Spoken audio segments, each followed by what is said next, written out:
Hello friends, स्वागत है आप सभी का हमारे चैनल फिजिक्स ज्ञान मुकेश नायक पर। मैं अमोल गौड़ी आप सभी का स्वागत करता हूं। और हम लोगों ने बच्चों पहला लेक्चर स्टार्ट कर दिया था, बेसिक कॉन्सेप्ट्स को स्टार्ट कर दिया था। अब हम लोग पढ़ने जा रहे हैं किस चीज़ को, तो थोड़ा सा और जो रिमेनिंग हमारी कुछ कॉन्सेप्ट्स है उनको ख़त्म करेंगे और फिर इस चैप्टर के बहुत ही क्रूशियल पार्ट में हम लोग एंट्री कर देंगे। तो चलो बच्चों, मोशन इन अ प्लेन, इसको हम लोगों ने स्टार्ट कर दिया था। डिस्टेंस क्या होता है, डिस्प्लेसमेंट क्या होता है बता दिया था। Distance scalar, total length of the path, displacement vector quantity, और वो क्या होती है बच्चों, it is the shortest route between initial and final position. Correct है। अब देखो बच्चों, ये हो गया। फिर उसके बाद में हम लोगों ने वेलोसिटी और किसको देखा था, स्पीड को। लेकिन उसमें भी दो तरीके की देखी थी, एक देखी थी एवरेज वेलोसिटी और एक देखी थी इंस्टेंटेनियस वेलोसिटी। एक देखी थी एवरेज स्पीड और दूसरी थी इंस्टेंटेनियस स्पीड।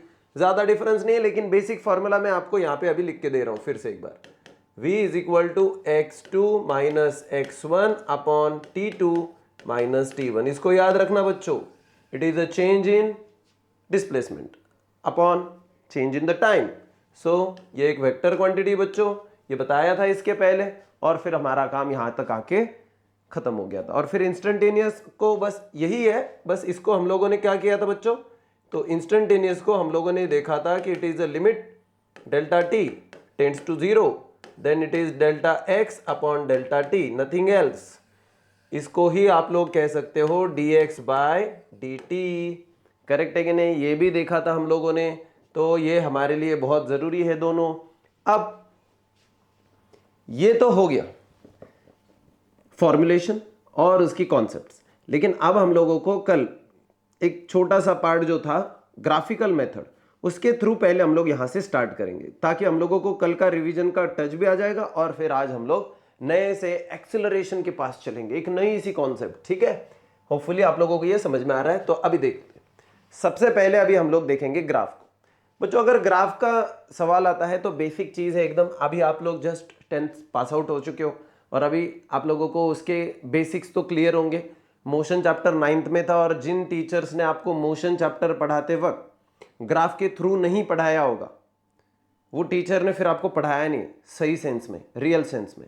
फिर उन्होंने आपको सिर्फ काम चलवाया है अपना, आपसे ग्राफ कराना उनका काम था बच्चों। और वो अगर नहीं किया है तो अब नहीं किया है तो नहीं किया, आप क्या कर सकते हो, उसको जाके कॉलर तो नहीं पकड़ेंगे उनकी, है कि नहीं बच्चों। उनको तो रिस्पेक्ट देना ही पड़ेगा, व्हाटएवर जो भी है। लेकिन अभी उन्होंने काम तो किया है, जैसा भी हो। अभी देखो बच्चों, ये है टाइम जो होता है हमेशा कहां पे, एक्स एक्सिस पे। वाई एक्सिस पे होगा बच्चों डिस्प्लेसमेंट हमारा। अब अगर मान के चलो बच्चों की ऑब्जेक्ट ये रेस्ट में है, ऑब्जेक्ट कैसा है बच्चों, रेस्ट में। So object at rest. अगर ऐसी सिचुएशन होगी तो क्या होगा, देखो मान के चलो कि ऑब्जेक्ट की कहीं से भी वो जो हमारा ओरिजिन था या उसका पोजीशन देखेंगे ना हम लोग, तो अभी अगर हम लोग देखेंगे वो रेस्ट पे, तो इसका मतलब उसका पोजीशन बदलेगा क्या बच्चों, नहीं। मतलब टाइम तो बढ़े जा रहा है, टाइम बढ़ेगा बढ़ेगा बढ़ेगा, लेकिन उसका डिस्प्लेसमेंट ही नहीं हो रहा है। डिस्प्लेसमेंट कितना हो गया, जीरो। तो इसका मतलब ये है कि हम लोग कह सकते हैं here delta X is zero, या कह सकते हैं यही हमारी डिस्प्लेसमेंट है, तो S is equal to delta X is equal to zero, क्योंकि कोई बदलाव ही नहीं हुआ इनिशियल और फाइनल पोजीशन में। सिंपल है बच्चों। चलिए, जो चीज सिंपल है उसको और आगे कंटिन्यू करते हैं। ये खत्म हो गया पहला, अब दूसरा देखते हैं बच्चों। ऐसे मान के चलते हैं कि ऑब्जेक्ट मूव कर रहा है, लेकिन ऑब्जेक्ट तो बहुत अलग अलग तरीके से मूव कर सकता है। तो उसमें से ऐसे मान के चलो कि अगर ऑब्जेक्ट यूनिफॉर्मली मूव कर रहा है, यूनिफॉर्मली समझते होंगे ना, equal distance in equal interval of time. Unequal distance in equal time होता है नॉन यूनिफॉर्म। ठीक है, चलिए अब अगर हमें इसके लिए ग्राफ बनाने का, इसमें भी दो ग्राफ बनेंगे। कभी कभी आपकी वेलोसिटी बढ़ते चलती है यूनिफॉर्मली, और कभी कभी आपकी वेलोसिटी घटते चलती है यूनिफॉर्मली। अगर आपकी बढ़ेगी तो हम लोग इसको कहेंगे ऐसा। देखो कितना आसान है, मुश्किल तो बिल्कुल नहीं है। ये है आपका डिस्प्लेसमेंट, ये है आपका time. Equal distance equal time, equal distance equal time करते करते जब आप लोग पॉइंट्स को जोड़ दोगे, तो सारे पॉइंट जोड़ने के बाद में आपको एक सीधी लाइन आएगी, प्लेन लाइन। ये प्लेन लाइन ही बताती है कि आपकी मोशन कैसी है बच्चों, यूनिफॉर्म मोशन। सो क्या हम लोग कह सकते हैं, it is the uniform motion, है कि नहीं। लेकिन कैसे वाली? पॉजिटिव मोशन हुई है बच्चों। ये वेलोसिटी जो है ना, ये कैसी है बच्चों? पॉजिटिव। तो इसका मतलब ऑब्जेक्ट ने जैसे जैसे टाइम बढ़ रहा है तो अपना डिस्टेंस या डिस्प्लेसमेंट जो कवर्ड है वो बढ़ रहा है उसका, from the reference point, given reference point. अब इसको मैं थोड़ा सा साइड में कर लेता हूं बच्चों।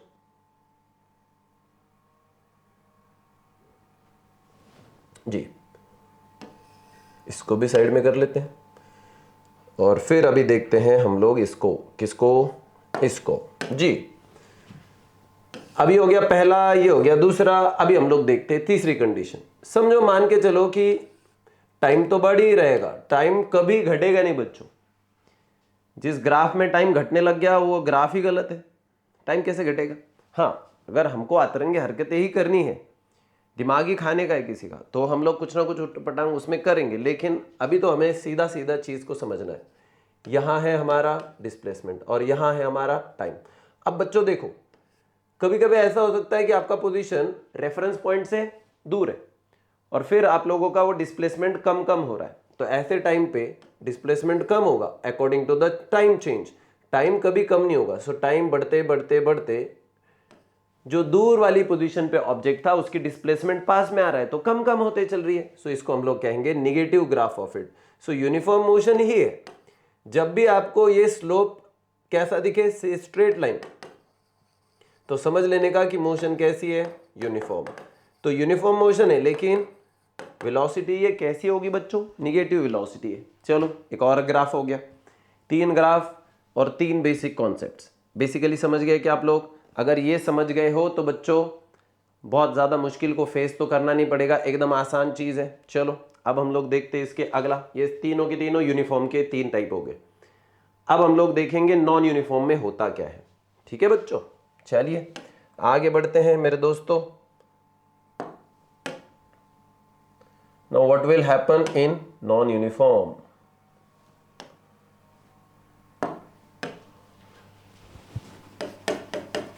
देखिए, अलग अलग चीजें हो सकती है।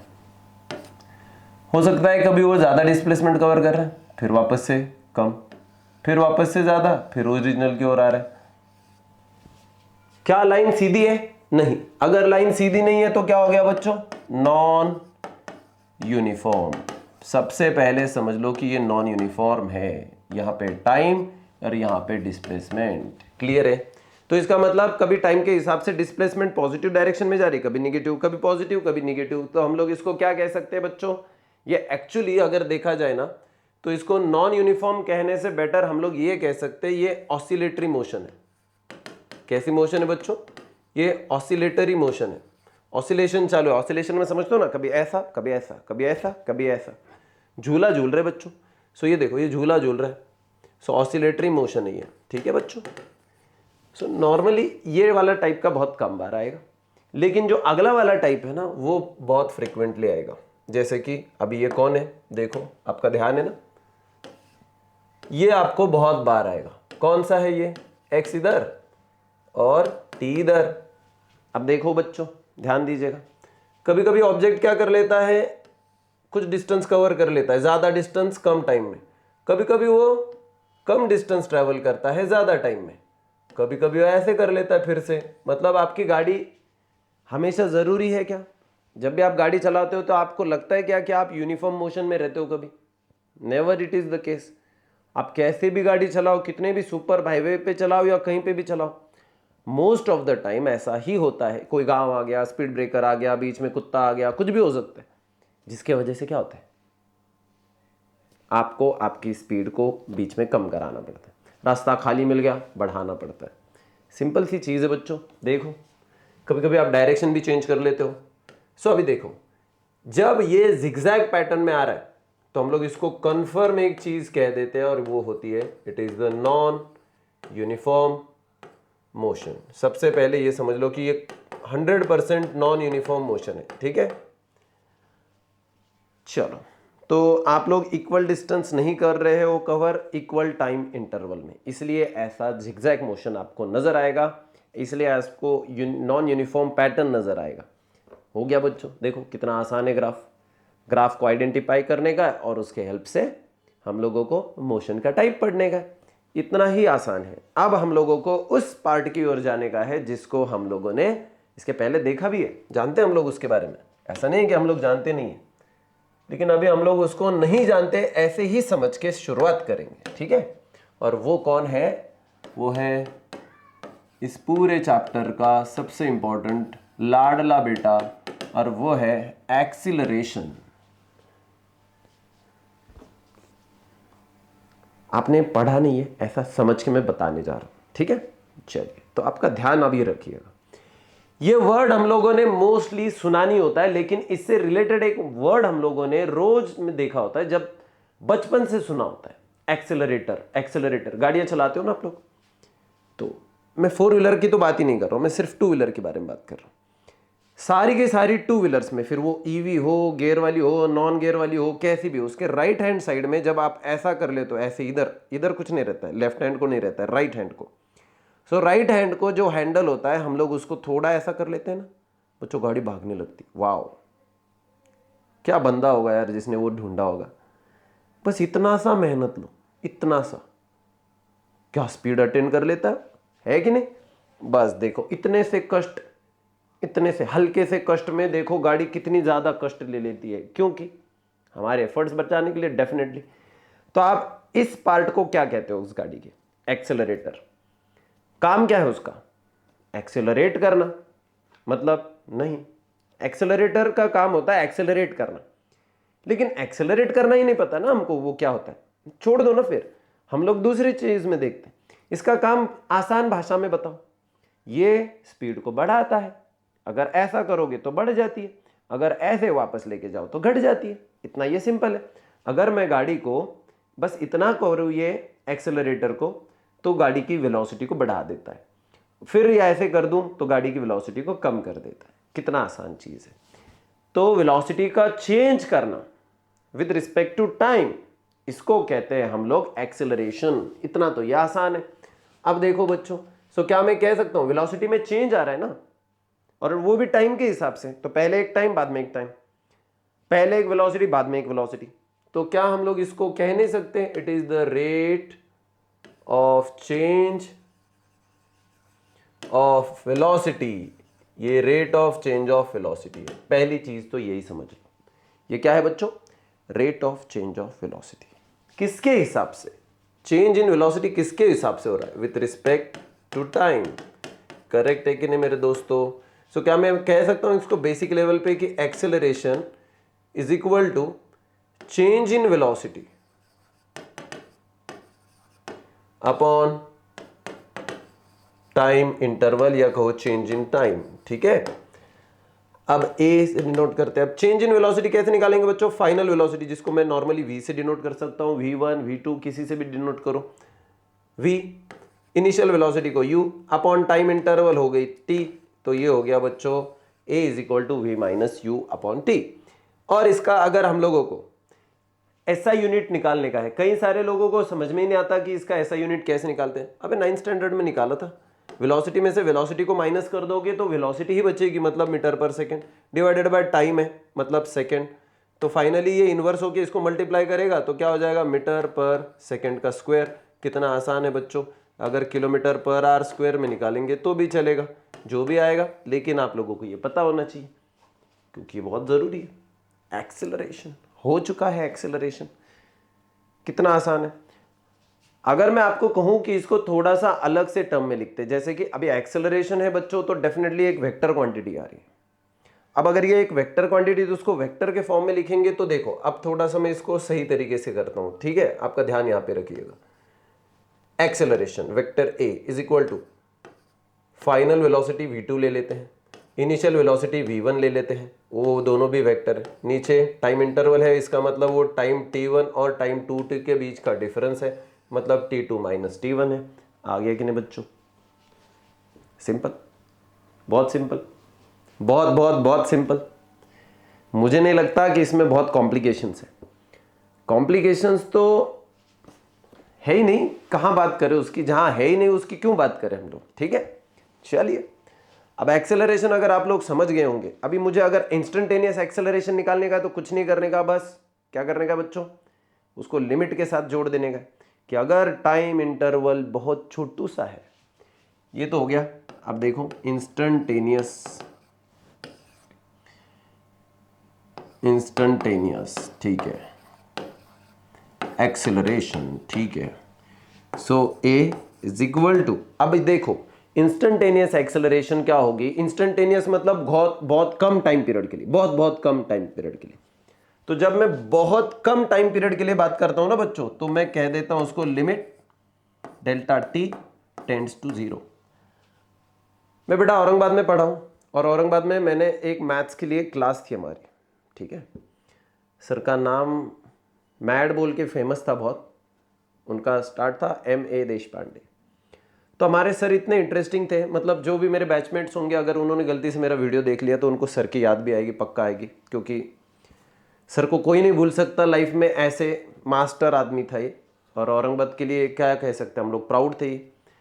तो अगर देखोगे ना आप, तो सर की इतनी अनोखी स्टाइल थी, तो वो जिस स्टाइल में कहते थे मैं आज तक नहीं भूला हूं बच्चों। 2007 अभी चालू है, कौन सा 2022, मतलब लगभग अभी कितने साल हो गए इसको, 15 साल हो गए। 15 सालों में तो मैं भूला नहीं हूं अभी। पिछले 15-16 सालों में बस वो क्या कहते थे, लिम डेल्टा टी टेंड्स टू 0। इसका मतलब डेल्टा टी मतलब टाइम 0 के इतने करीब, इतने करीब, इतने करीब कि हद हो गई, सीमा हो गई, ऐसा सर कहते थे। तो वो आज भी याद है कि वो 0 के इतना करीब है, इतना करीब है, इतना करीब कि हद हो गई, लेकिन 0 नहीं।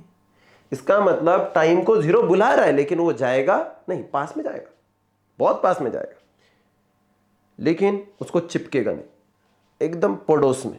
0 नहीं बनेगा वो, 0.0000 मैंने कल कहा था ना, बहुत सारे 0 के बाद में, लेकिन कुछ तो आएगा, 0 नहीं बनेगा, परफेक्ट 0 नहीं बनेगा, टेंड्स टू 0। इसका मतलब टाइम की इंटरवल अगर इतनी है, इतनी इतनी इतनी इतनी, एकदम क्लोज, लेकिन 0 नहीं।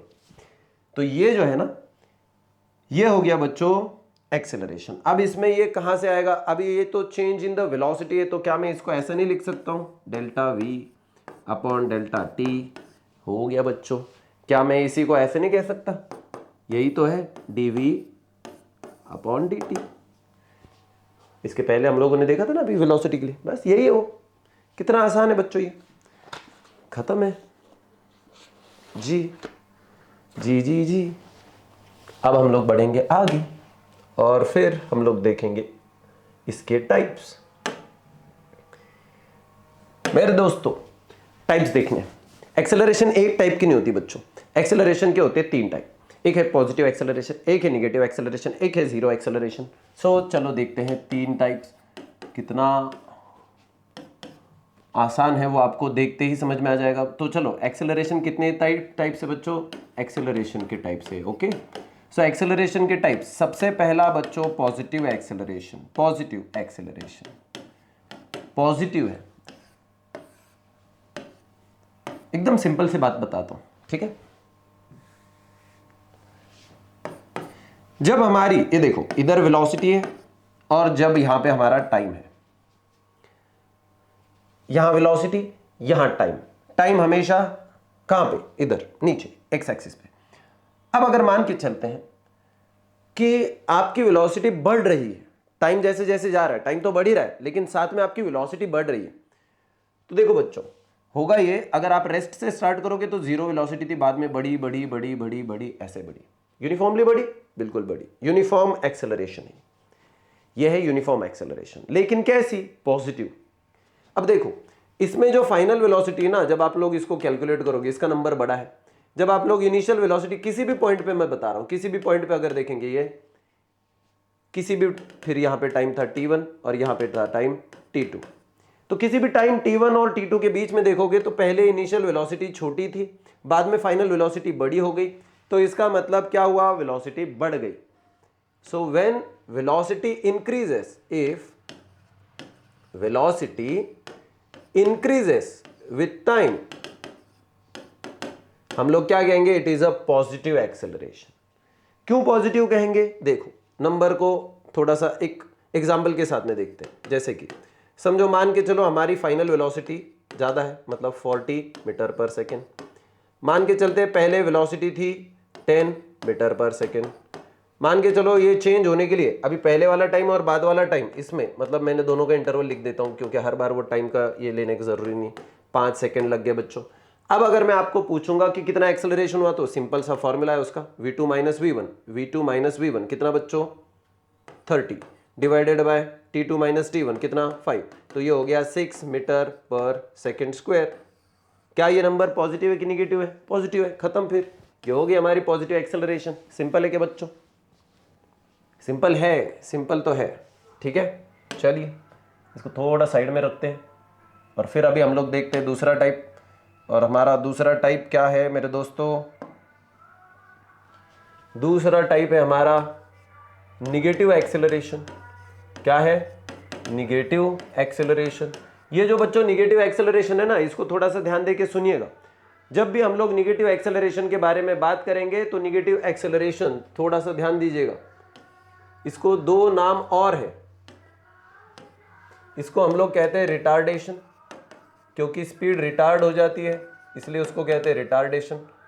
या तो हम लोग इसको कहते हैं डिसेलरेशन। डिसेलरेशन कोई भी वर्ड यूज कर लो बच्चों, कोई फर्क नहीं पड़ेगा, निगेटिव बोलो कुछ भी बोलो। अब देखो पहले वेलोसिटी ज्यादा थी मतलब v1 ज्यादा था, फिर हम लोगों ने गाड़ी को ब्रेक लगाया तो धीरे धीरे करते करते गाड़ी की स्पीड कम कम होते चली। इसका मतलब किसी भी टाइम पीरियड में मैं देखूंगा, अब देखो यहाँ पे वेलोसिटी फाइनल, यहाँ पे वेलोसिटी इनिशियल। अब यहाँ का किसी भी टाइम के लिए देख लेते हैं, चलो यहाँ पे। तो अगर आप लोग देखोगे यहाँ पे टाइम t1 और यहाँ पे टाइम t2। अब अगर वापस से आप लोग चेक करोगे तो फिर से वही आएगा, लेकिन अभी हम लोग क्या करेंगे, वैल्यू चेंज हो चुकी है ना। तो पहला वाला वेलोसिटी देखो, कुछ भी देखो, अगर हम लोग देखेंगे फाइनल इनिशियल वेलोसिटी कितनी थी बच्चों, समझो वो थी 40 मीटर पर सेकेंड। बाद में जब देखा मैंने वो हो गई थी 5 मीटर पर सेकेंड, ठीक है। इसके लिए टाइम इंटरवल गया बच्चों, मतलब t2 minus t1, total time कितना गया बच्चों, समझो मान के चले 7 सेकेंड्स। ओके, अब होगा क्या देखो, अब हम लोग अगर इसको देखेंगे हमारा एक्सेलरेशन क्या होता है बच्चों, v2 माइनस वी1 है कि नहीं, v2 minus V1 upon t2 minus t1। v2 कितना है भाई 5 minus 40 divided by 7 makes it minus 35.7 और मेक्स इट माइनस 5 मीटर पर सेकेंड स्क्वायर। तो अब मुझे बताओ बच्चों ये जो नंबर आया वो कैसा है, पॉजिटिव कि निगेटिव? निगेटिव, इसलिए हम लोग इसको क्या कहेंगे, निगेटिव एक्सेलरेशन। तो जब आपका टाइम के साथ में वेलोसिटी डिक्रीज हो जाता है तब बन जाती है निगेटिव एक्सेलरेशन। आसान है कि नहीं? है तो सही, पर आप समझ भी रहे हो, मुझे पता है आप लोग ध्यान देके सुन रहे हो। तो ये हो गया निगेटिव एक्सेलरेशन। अब पॉजिटिव निगेटिव छोड़ के 3 टाइप कहे थे मैंने, इसका मतलब एक और बाकी है, इसको हम लोग कहते हैं जीरो एक्सेलरेशन। मान के चलो गाड़ी का एक्सेलरेटर ऐसा हो गया और ऐसा क्या ऐसा ही है, घंटा हो गया, 2 घंटे हो गए, 3 घंटे हो गया, ऐसा ही है, होता नहीं नॉर्मली ऐसा, लेकिन अगर काफी देर तक चल रहा है तो हम लोग इसको क्या कहेंगे बच्चों, क्या वेलोसिटी बढ़ रही है? नहीं। क्या वेलोसिटी घट रही है? नहीं। फिर वेलोसिटी है कांस्टेंट। जब वेलोसिटी कांस्टेंट होती है मतलब ना वो पॉजिटिव होगी ना वो निगेटिव होगी, क्योंकि वो जीरो है, वेलोसिटी जीरो है। एग्जांपल देखते हैं अभी, चलो इसको मैं थोड़ा सा साइड में कर लूं बच्चों, इधर अक्सर करता हूं इसको थोड़ा सा।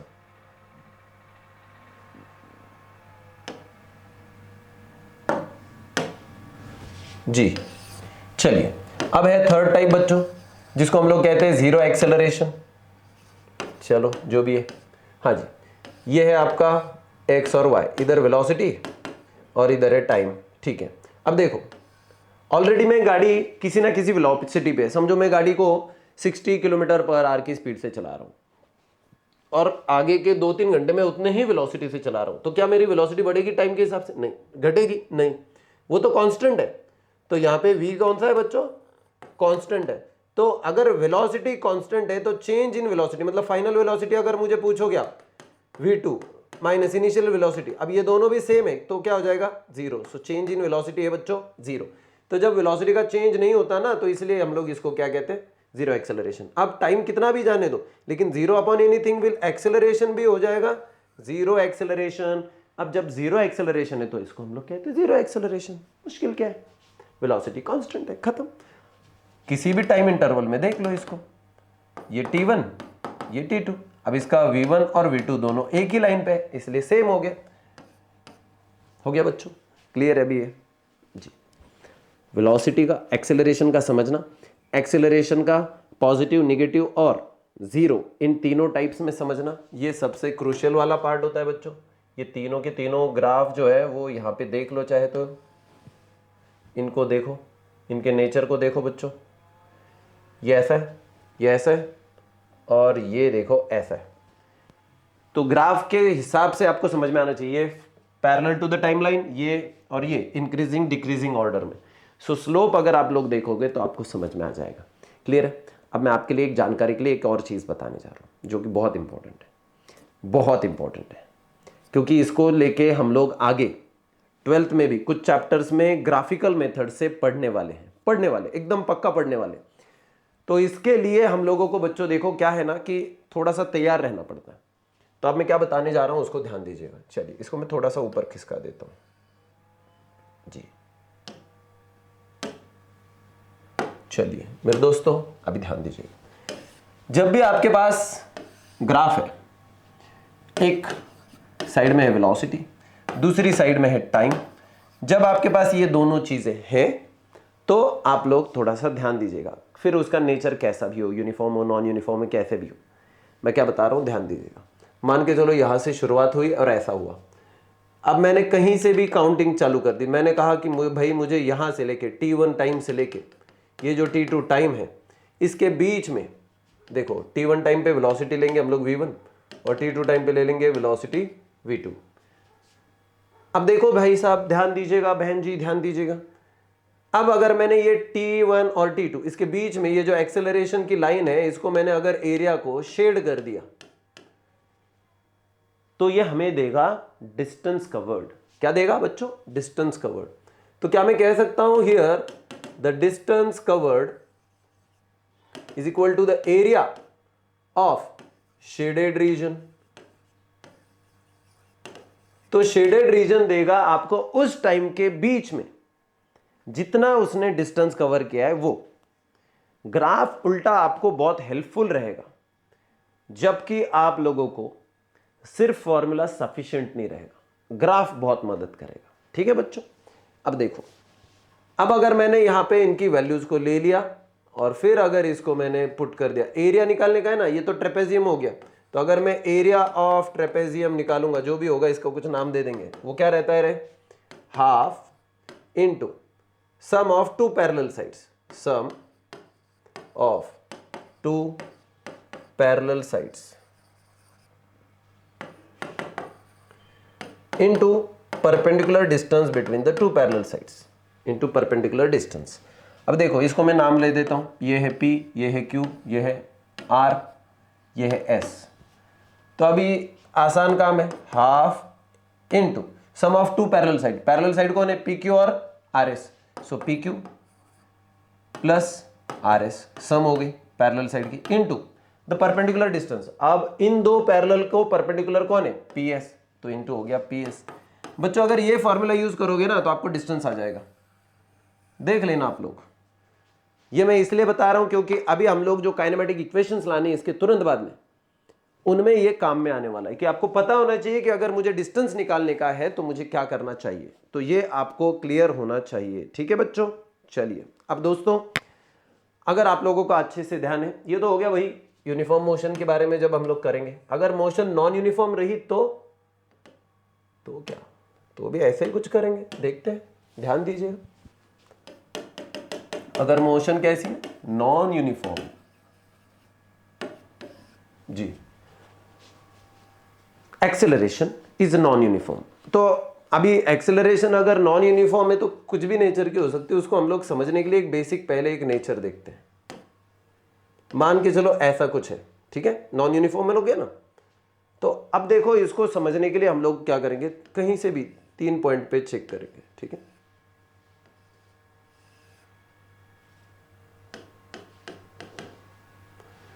ये हो गया, ये हो गया T2, ये हो गया T1।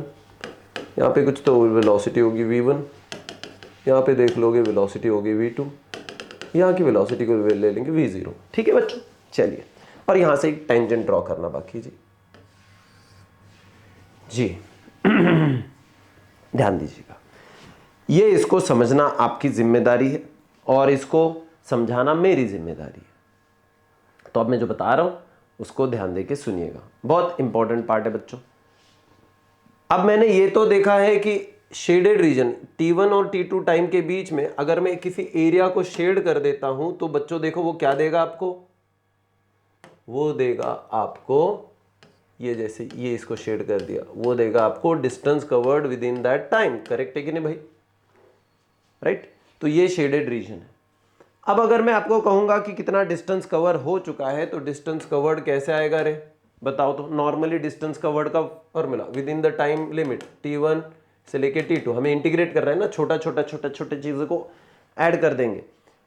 इसी साल में मैथमेटिकल मेथड्स में लास्ट में आप लोगों ने देखा था कैलकुलस। कैलकुलस में आप लोगों ने दो चीज़ों का, एक होता है, एक इंटीग्रल कैलकुलस था आपका और एक डिफरेंशिएशन था।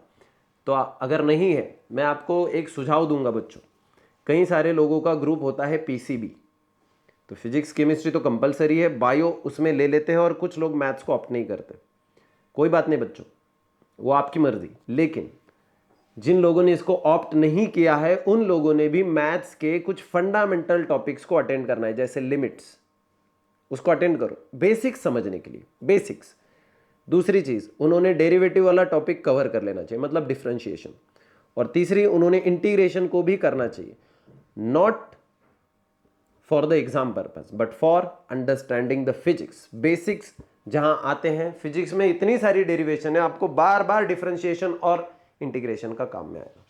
तो देखो, और आपको बेस ही नहीं पता होगा तो फिर मुश्किल है बच्चों। ठीक है, चलिए अब ये हो गया बच्चों। अब यहाँ पे क्लियर है आपको, ये इधर टाइम की लाइन है, ये वेलोसिटी की लाइन है, आपको पता है। अब हम लोग इसको क्या करेंगे, नॉर्मली जो फॉर्मूला हम लोग देखते हैं ना, उसके हिसाब से ये होता है कि डिस्टेंस होता है velocity into change in time. Correct है कि नहीं? अब अगर मैं इसको देखूं थोड़ा सा within that same time limit from T1 to T2, लेकिन मुझे बताओ वेलोसिटी क्या होती है बच्चों? Change in displacement with respect to time into ये टाइम। हो गया बच्चों। अब ये dt dt कैंसिल हो जाएगा, तो इधर कौन बचेगा बच्चों? T1 से लेके T2, कौन? dx। क्या मैं इसको ऐसा नहीं लिख सकता कि यही है फिर x T2 minus x T1? हो गया बच्चों। तो ये कौन होगी बच्चों? आपकी डिस्टेंस कवर्ड, कि टाइम 2 और टाइम 1 के बीच में जितना डिस्टेंस कवर कर रहा है वो। ये आसान है। और ये जो टेंजेंट होती है ना, इसको ड्रॉ की हुई, ये जो टेंजेंट है आपको ड्रॉ की हुई है किसी भी पॉइंट पे, वो आपको बताती है इंस्टेंटेनियस एक्सेलरेशन, उस पॉइंट पे कितनी एक्सेलरेशन है पर्टिकुलर पॉइंट पे। ओके जी, अब यहां पे खत्म हो गया। अब मैं क्या बता रहा हूं उसको ध्यान दीजिएगा, मतलब ये पार्ट खत्म हो गया। अभी तो हमारा और एक पार्ट बाकी है, इक्वेशंस ऑफ द मोशन। हम लोगों को काइनेमेटिक इक्वेशंस देखनी है। अब मैं जो बता रहा हूं उसको थोड़ा सा और ज्यादा ध्यान दीजिएगा, मैं क्या बता रहा हूं। चलो, अगर आप लोग मोशन को यूनिफॉर्म और नॉन यूनिफॉर्म की टर्म्स में देखोगे बच्चों, तो कुछ बेसिक पॉइंट्स आपको याद होने चाहिए। ठीक है, बेसिक पॉइंट्स, यूनिफॉर्म और दूसरा है नॉन यूनिफॉर्म। लिखवा नहीं रहा हूं आपको, ज्यादा कोई जरूरत नहीं है, बस समझ लो इसको। सबसे पहले, अगर मोशन ये यूनिफॉर्म है तो क्या मैं कह सकता हूं वेलोसिटी और टाइम ग्राफ जो होता है वो लीनियर होता है। तो वेलोसिटी टाइम ग्राफ कैसा होगा बच्चों? ये हो गया आपका लीनियर, तो ग्राफ होगा लीनियर। ठीक है बच्चों, चलो। अब अगर नॉन यूनिफॉर्म मोशन है तो वो लीनियर तो सवाल ही नहीं बचता है बच्चों। तो फिर वेलोसिटी टाइम ग्राफ कैसा होगा मेरे दोस्तों? ये होगा नॉन यूनिफॉर्म। नॉन यूनिफॉर्म है बच्चों। चलो, हो गया। देखो कितना आसान काम है जी, समझ गए ये आप लोग? क्लियर है कि यूनिफॉर्म होना क्या और नॉन यूनिफॉर्म होना क्या, यही सब कुछ हमारे लिए अभी वो लीनियर और नॉन लीनियर, इसके वजह से समझ में आएगा।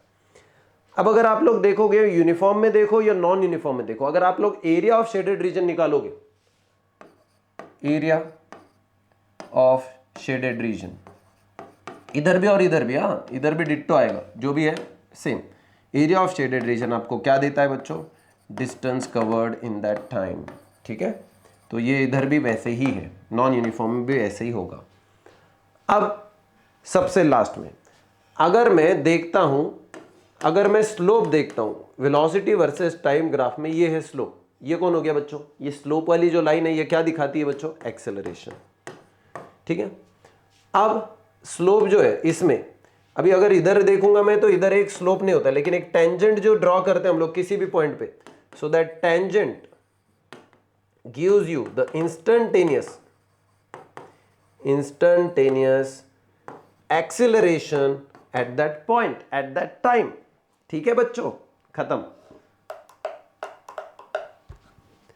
जी। अब यहां पे ठीक है, चलिए अब हम लोगों को इसका बहुत ही इंपॉर्टेंट पार्ट देखना है और वो है 3 काइनेमेटिक इक्वेशन जी। इनको इक्वेशंस ऑफ मोशन भी कह सकते हैं बच्चों, इक्वेशन ऑफ मोशन देखेंगे। चलो इक्वेशंस किसकी, ऑफ मोशन। कैसे डिराइव किया, लाने की जरूरत नहीं है, लेकिन क्या डिराइव किया, इसको जहां जहां आप मोशन पढ़ोगे वहां यहां इसका काम आएगा। तो जहां जहां उसका काम आ रहा है आप लोगों को इसको देखना ही देखना है। तो चलो मान के चलो वेलोसिटी वर्सेस टाइम ग्राफ है, सो इधर है वेलोसिटी, इधर है टाइम ग्राफ। चलो अब ये है ऐसा कुछ और ये है समझो हमारी एक्सेलरेशन। ठीक है, कहीं ना कहीं से शुरुआत की थी, कहीं ना कहीं पे चल रहे हैं, पॉजिटिव एक्सेलरेशन दिख रही है। अब देखते हैं इसको, इसके हेल्प से हम लोगों को क्या करने का है। देखो सबसे पहले देखो हमें पहुंचना है काइनेमेटिक इक्वेशन पे।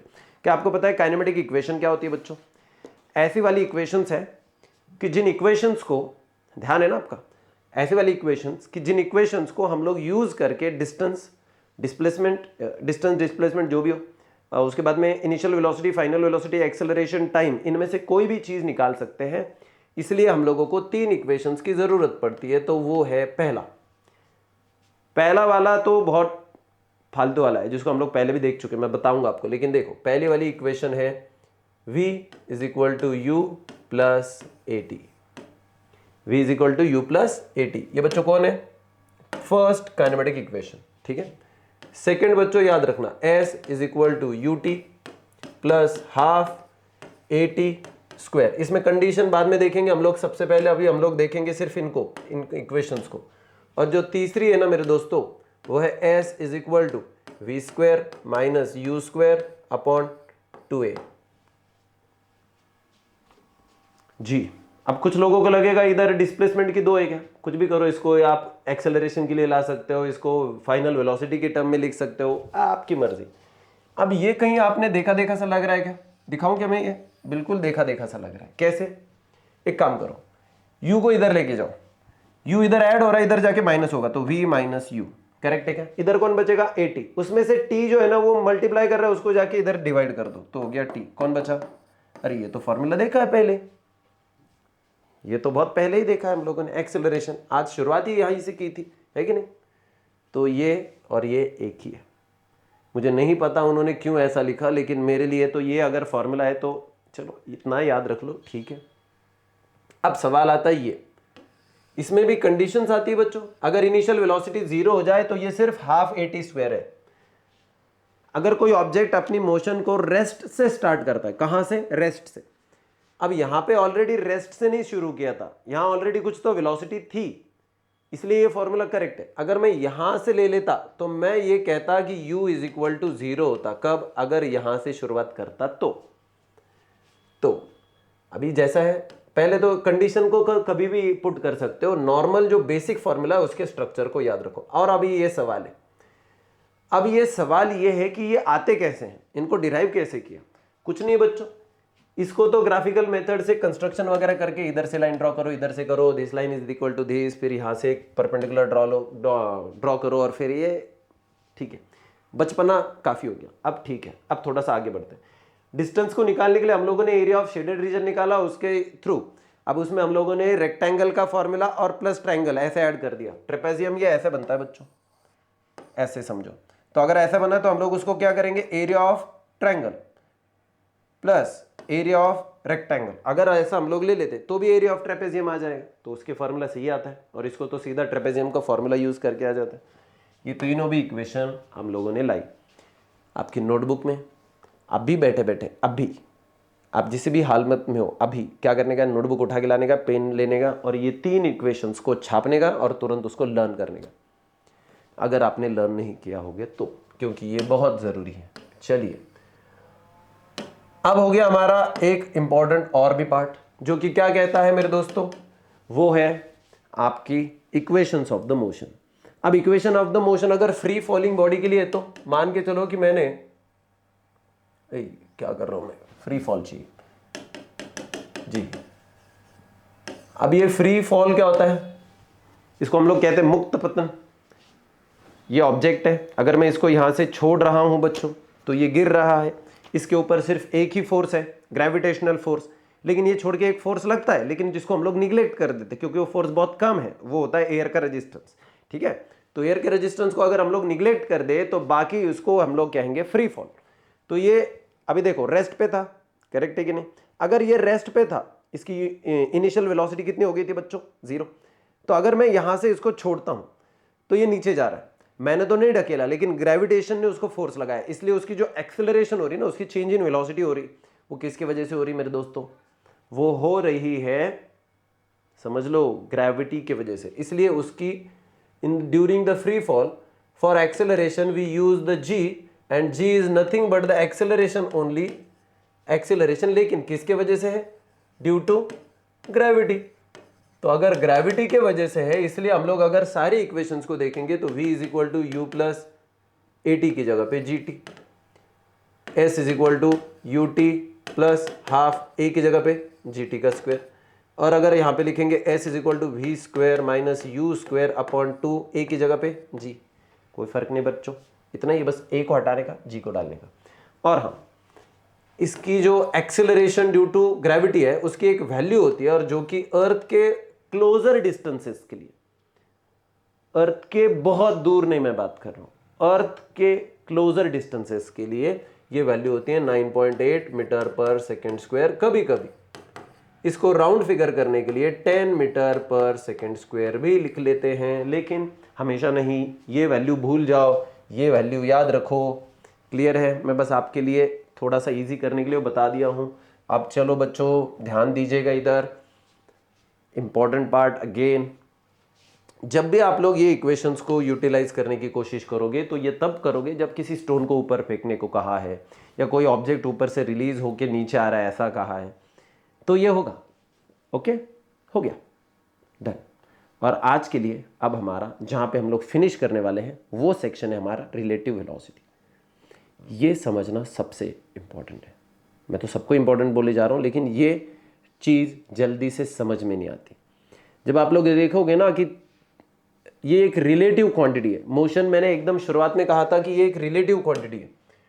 सो motion is nothing but the relative concept. तो रिलेटिव कॉन्सेप्ट का मतलब समझते होंगे ना बच्चों आप लोग, किसी ना किसी के कंपेरेटिवली ये चलता है, तो इसलिए हम लोगों को रिलेटिव वेलोसिटी को देखना है। इसके डिटेलिंग्स और भी आगे चल के आएगी, लेकिन मैं जो बेसिक चीज आपको बता रहा हूं वो समझ लो। हम लोगों का कुछ कॉमन ऑब्जर्वेशन होता है बच्चों, जब ऑब्जेक्ट रेस्ट में है फिर भी हमको वो मोशन में नजर आ सकता है। जैसे कि हम लोग बस में ट्रेवल कर रहे हैं, हम खुद मोशन में हैं, लेकिन हमको लग रहा है कि पेड़ पीछे भाग रहे हैं, मतलब पेड़ मोशन में। करेक्ट है कि नहीं? Because their velocity with respect to our velocity is different. ऐसा होता है, with respect to is very important. किसके हिसाब से? मैंने कल कहा था ना आपको, अगर कोई बंदा 40% लेके आया है तो उसको सबसे क्लास में गधा नहीं कह सकते हम लोग, उसको उल्टा क्लास का सबसे होशियार बंदा कह सकते हैं, अगर सिचुएशन ये कहती है कि बाकी सारे फेल है, ये बंदा अकेला पास है। देखो बच्चों को 40% आ गया, लेकिन क्लास में हर एक बच्चा फेल है, हर एक बच्चा, किसी को भी 40% या उसके ऊपर नहीं आए हैं। लेकिन किसको आए हैं? सिर्फ उस बंदे को। भाई साहब वो अकेला होशियार हो गया कि नहीं हो गया, है कि नहीं? तो मैंने ये बताना था आपको कि वो रिलेटिवली हम लोग बोल सकते हैं कि वो होशियार है कि नहीं है। कलर भी रिलेटिव क्वांटिटी है, हाइट रिलेटिव क्वांटिटीज है, वैसे ही ये कॉन्सेप्ट जो है ना वैसे रिलेटिव है, वैसे ही वेलोसिटी भी क्या हो सकती है? रिलेटिव। कैसे? चलो इसका अभी मोशन के टाइप में देखते हैं। अगर हम लोग बस में ट्रैवल कर रहे हैं, सभी लोग सो गए हैं। अब देखो जब आप लोग क्या करोगे, change in the displacement with respect to time होता है। अभी जैसे जैसे टाइम जा रहा है, आपके पड़ोसी वाले पैसेंजर को देखते चलो, 10 मिनट के बाद में ऑब्जर्व करो, क्या उसकी पोजीशन चेंज होती है क्या? नहीं होती। लेकिन क्या वो मोशन में नहीं क्या है? फिर मैं अगर आपको पूछूंगा कि उसकी वेलोसिटी बताओ, उसका चेंज इन उसका डिस्प्लेसमेंट ही नहीं नजर आ रहा है, तो उसका चेंज इन पोजीशन ही नहीं है, तो आप बोलोगे भैया उसका डिस्प्लेसमेंट 0 है, तो उसका वेलोसिटी भी हो गया 0। तो एक्चुअली वो आप उसकी वेलोसिटी नहीं, उसकी रिलेटिव वेलोसिटी के बारे में बात करते रहते हो। और इसलिए फिर याद रखना कि जब भी हम लोग कभी रिलेटिव वेलोसिटी के बारे में बात करेंगे, तो रिलेटिव वेलोसिटी एक कॉन्सेप्ट है जो कि बहुत क्रूशियल है। मैंने ये चीज को मतलब जैसे बचपन में हम लोग कई सारी चीज़ों को नोटिस करते रहते हैं, फिजिक्स में ये बहुत बेसिक चीज़ें हैं बच्चों। मैंने भी बहुत सारी चीज़ों को ऑब्जर्व करता था। तो नॉर्मली जैसे अभी कोई एकदम बेसिक ऑब्जर्वेशन के बारे में बता रहा हूँ बच्चों, जब हम लोग किसी भी ट्रेन में ट्रैवलिंग करते रहते हैं और सामने से कोई ट्रेन आ जाए, एकदम से डर जाते हैं। क्यों? जैसे वो ट्रेन पास हो जाती, बहुत कम टाइम में पास हो जाती, धड़ धड़ धड़ धड़ धड़ धड़, आप आगे जा रहे हो, वो उधर से इधर आ रही है, मतलब आपकी और उसकी आने की डायरेक्शन चेंज है। देखो, आप इधर से इधर जा रहे थे और वो इधर से इधर जा रही थी। तो जब आप लोग देखते हो तो वो ट्रेन को पास करने का जो टाइम है, एक दूसरे को पास करने का टाइम, ये बहुत कम होता है। करेक्ट है कि नहीं? जबकि अगर हम लोग ये देखें कि दोनों की दोनों ट्रेन पैरेलल ट्रैक के ऊपर चल रही है और दोनों की वेलोसिटी सेम है, अब देखो ये वाले विंडो से आप जिसको भी ताड़ रहे होंगे वो वही नजर आएगी। करेक्ट है कि नहीं? क्यों? वो तो मोशन में, फिर क्यों दिख रही है? क्योंकि उसकी वेलोसिटी आपकी वेलोसिटी सेम है और उसकी डायरेक्शन आपकी डायरेक्शन भी सेम है और दोनों एक दूसरे को पैरेलल चल रहे हैं। इसका मतलब ये है कि आपके कंपेरेटिवली, आपके रिलेटिवली वो उसकी वेलोसिटी, उसकी पोजीशन चेंज कर रहे हैं क्या? नहीं। तो इसका मतलब वो हमेशा वहीं पे दिखेगा जहां पे है। कब तक? जब तक आप लोग ये कंडीशन को फॉलो कर रहे हो। तो इसीलिए हम लोग रिलेटिव वेलोसिटी को थोड़ा सा डिफाइन करने के लिए, थोड़ा सा उसको मोर स्पेसिफिक करने के लिए ऐसा कहते हैं that velocity of A with respect to B is, तो velocity of A with respect to B is velocity of A minus velocity of B. Basic formula बता रहा हूं, उल्टा भी लिख सकते हो आप। Velocity of B with respect to A is, उल्टा लिखो, वेलोसिटी ऑफ, कौन बोला? B, with respect to A is velocity of B minus velocity of A. क्या ये भी समझ गए आप लोग? बेसिक फॉर्मूला पहले जान लो, पहले बेसिक फॉर्मूला जान लो, फिर कंडीशन में आपको बता दूंगा बाद में। जब हम लोग इसके डिटेलिंग्स में चलेंगे मैं आपको बता दूंगा कि अपोजिट साइड में आने के बाद में कैसा हो जाता है, ऐड हो जाता है, सेम साइड में जाएंगे तो क्या होगा, डिस्टेंस वगैरह, उसके न्यूमेरिकल्स भी हम लोग सॉल्व करेंगे। लेकिन अभी यहाँ पे इस बेसिक के साथ में आज हम लोग अलविदा करते हैं आपको, और फिर हम लोग कल मिलेंगे वापस से इसी चैनल पे फिजिक्स ज्ञान मुकेश नायक पर, और मेरे ही साथ अमोल गौड़ी के साथ, और फिर हम लोग करेंगे मोशन को कंटिन्यू लेक्चर 3 से। होपफुली आप लोग एंजॉय करोगे। ठीक है, बाय बच्चों। मैं आपको एंजॉय कर रहा हूँ, मतलब मैं पढ़ाने को एंजॉय कर रहा हूँ अभी यहाँ पे। पहले मुझे कैमरा के सामने डर लग रहा था और मैं ज़रा सहमाया सा था। अब मुझे लग रहा है कि ठीक है, चलो हो जाएगा। अभी मैं फील कर रहा हूँ कि आप लोग देख रहे हो मुझको, तो मुझे अच्छा लग रहा है अभी।